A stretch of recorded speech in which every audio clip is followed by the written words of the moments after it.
Merci de nous regarder sur Arc-en-Ciel Télévision. Mesdames, Messieurs, bonjour et bienvenue dans ces magazines Woman Business. Recevons Madame Abigail Mapendo, une jeune dame entrepreneur qui a réussi à se démarquer dans la construction. Bonjour Madame Abigail et bienvenue à vous. Bonjour Madame Bright, comment vous allez? Ça va. Vous êtes cofondatrice des Track, ouais. voilà. Vous êtes cofondatrice de Track Business. Et dites-nous un peu, parlez-nous un peu de votre parcours en tant qu'entrepreneur. Oui, en tant qu'entrepreneur dans notre entreprise Crack, Oui. bien avant de commencer Crack, moi personnellement d'abord, hormis les autres cofondateurs, mes collègues, j'ai vendu quelques bijoux et tout. Mais une fois, je me suis dit, bon, pourquoi ne pas chercher, pourquoi ne pas innover dans un autre secteur? Alors une fois, c'était juste après une conférence sur l'entrepreneuriat. Avec les autres collègues, nous sommes sortis, on s'est dit, en tout cas, on doit créer une entreprise. On s'est dit, juste après, peut-être après une semaine, on aura une réunion à laquelle nous allons parler d'une entreprise, que chacun puisse donner une idée. Alors après, c'était un samedi, nous étions dans un restaurant, nous sommes arrivés. Parmi nos idées, il y a eu l'idée de la construction. On a trouvé que c'était vraiment une innovation. Pourquoi? Parce que beaucoup d'entrepreneurs, ou soit beaucoup de maçons et des autres qui œuvrent dans ces secteurs, travaillent un peu en désordre et tout. Alors nous nous sommes dit, il serait mieux de mettre ensemble ces personnes. Peut-être on ne peut pas réunir tout le monde, mais on peut quand même mettre ensemble toutes ces personnes, les aider et faciliter leur marché. Genre, il y a les maçons, il y a les charpentiers, il y a les peintres et tout, qui évoluent d'une manière dispersée. Nous cherchons les marchés pour ces personnes, nous appelons ces personnes à travers eux, et partent prester service. Et après conclusion du marché, nous prenons une partie et les autres aussi, le prestataire des services aussi prend sa partie. D'accord. Vous managez une entreprise multiservice. Oui. Comment vous arrivez à gérer une entreprise qui a plusieurs secteurs? Oui. Déjà, même au départ, c'était un peu compliqué de genre, c'est comme si on touchait un peu partout, on s'était dit. Mais comme il y a il y a 5 cofondateurs, oui. On s'était dispersés. Genre, toi, tu prends ces services, l'autre prend l'autre service. Ces gens sont vraiment un peu comme ça. Alors, quel est votre rôle dans ces secteurs? Dans les secteurs... Dans la construction ou même voire dans Crack? Oui, dans Crack, je suis là. Oui. Personnellement, pour motiver les autres, c'est pas facile, en tout cas, entreprendre, c'est quelque chose de difficile. En économie, en gestion financière, normalement, on appelle les entrepreneurs les dieux le père. Pourquoi? Parce qu'ils se jettent à l'eau. Oui. C'est très difficile. Mon rôle dans Crack, c'est de motiver les autres, pour dire aux autres de toujours continuer. C'est vraiment très difficile d'être entrepreneur, mais toujours encourager les autres. Et dans Crack également, avec d'autres prestataires de services, au départ, c'est difficile de nous faire confiance et tout. C'était vraiment très difficile. Mais on a essayé de parler, de conscientiser les autres. Notre rôle était de conscientiser les autres, dire aux prestataires de services que nous n'allons pas, par exemple, prendre les marchés et prendre tout l'argent et tout. Ou soit vous n'êtes pas peut-être prendre, vous engager et tout.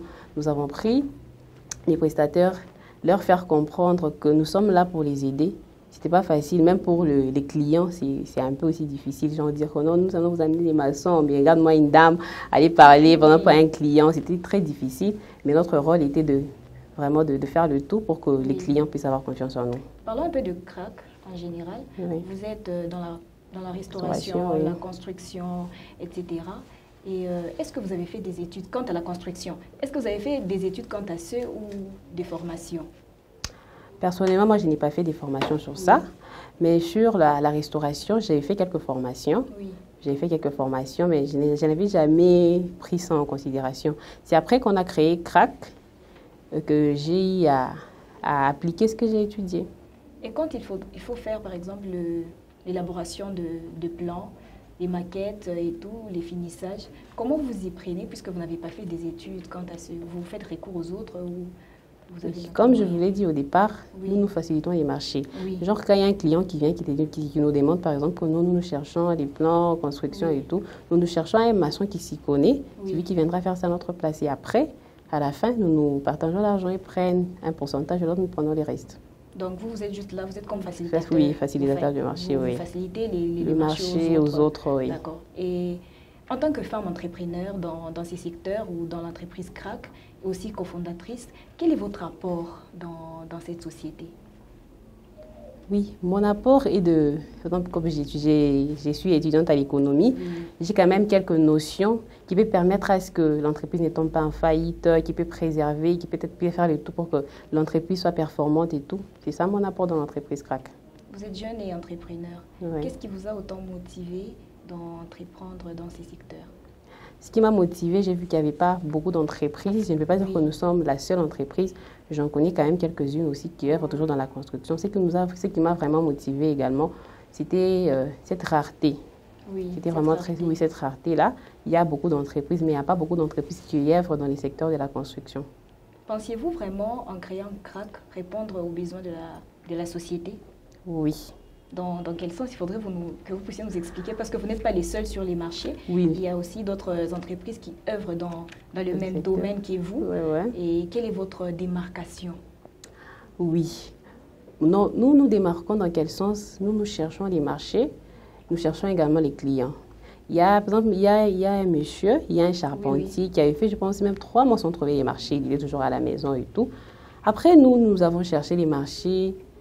Nous l'avons appelé, il est allé la prester et tout. C'était vraiment quelque chose parce qu'on s'est dit, nous sommes en train d'aider les autres. Genre, tu faisais même 1 mois sans trouver les marchés, mais tu te retrouves dans 1 mois, tu te retrouves avec 5 marchés. Nous te facilitons la tâche au lieu de rester à la maison. Parce que nous avions dit que les autres, il y a des maçons, il y a des charpentiers qui n'ont pas d'entreprise, qui évoluent genre d'une manière dispersée.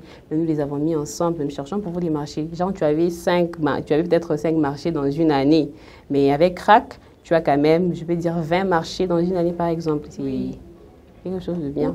Outre la facilitation, vous facilitez aux autres le marché, quelle est votre particularité? Dans CRAC? Dans CRAC, oui. Oui, notre particularité, à part faciliter les marchés, nous aidons aussi les autres entrepreneurs qui viennent peut-être vers nous. Il y a quelques formations que nous donnons. Nos prestataires peuvent, par exemple, vous avez votre entreprise, il y a un manque, il y a ceci, il y a cela.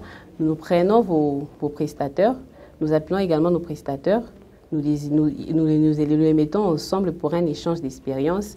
Il y a peut-être tel qui ne savait pas ça, il y a peut-être celui qui ne savait pas comment mettre les carreaux, il y a peut-être celui qui ne savait pas comment faire une très bonne formation. Et un échange d'expérience entre les deux. La plupart d'entreprises ne font pas ça, mais nous faisons quand même ça. Et en créant CRAC, je le répète encore, vous faites partie de personnes qui ont quand même participé à la fondation de cette entreprise. Et vous avez quand même eu à faire les business plans, c'est-à-dire un projet, vous avez élaboré un projet, puis après vous avez mis CRAC sur pied. Nous aimerions un peu savoir la vision que vous aviez en créant CRAC. Oui.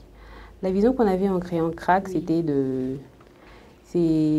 genre de... Je peux dire comment je peux m'expliquer.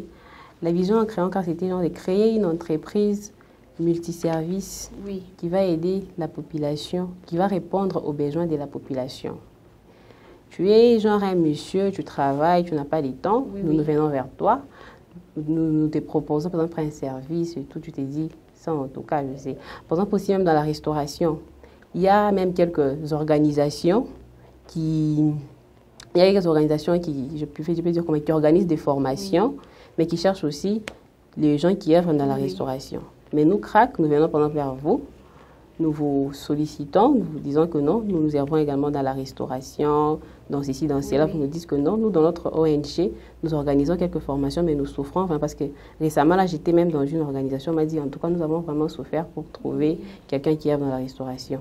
On avait même eu ces marchés-là. Pourquoi? Parce que nous sommes allés vers ces personnes. Alors, nous, notre vision, c'était d'aider les personnes. On s'était dit, si nous restons à la maison, donc on s'est dit, il y a l'argent, mais il faut aller chercher l'argent. C'est déjà notre vision, vers les gens. Nous sommes allés vers les gens, parler vers les gens. C'est ça notre vision.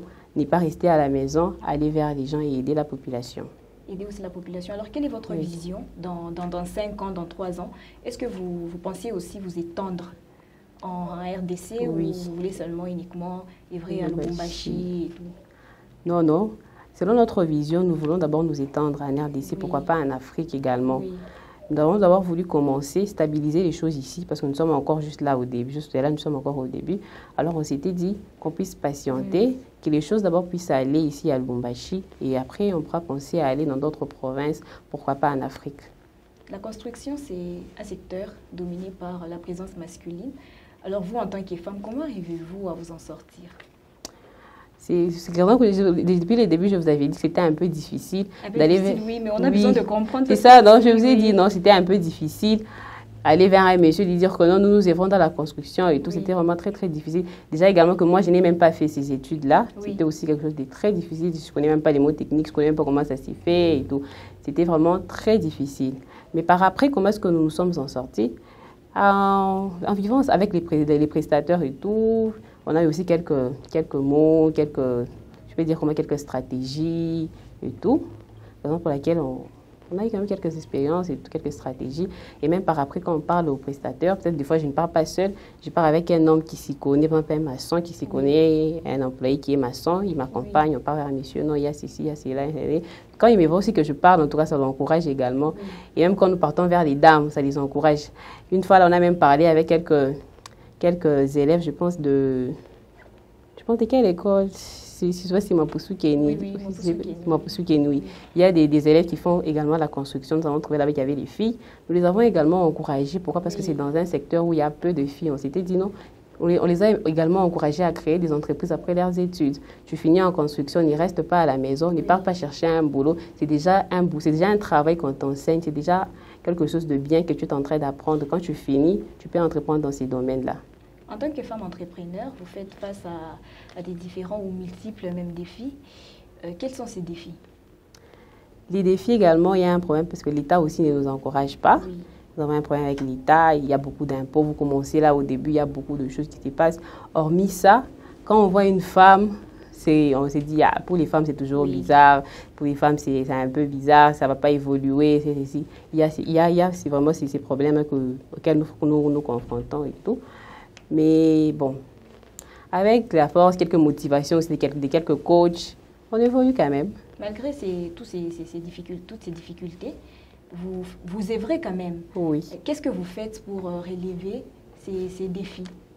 Pour relever ces défis, d'abord, nous nous soutenons entre nous mutuellement, entre cofondateurs. Parce que là, en tant que cofondateur, il n'y a qu'un seul garçon. Nous sommes à 6.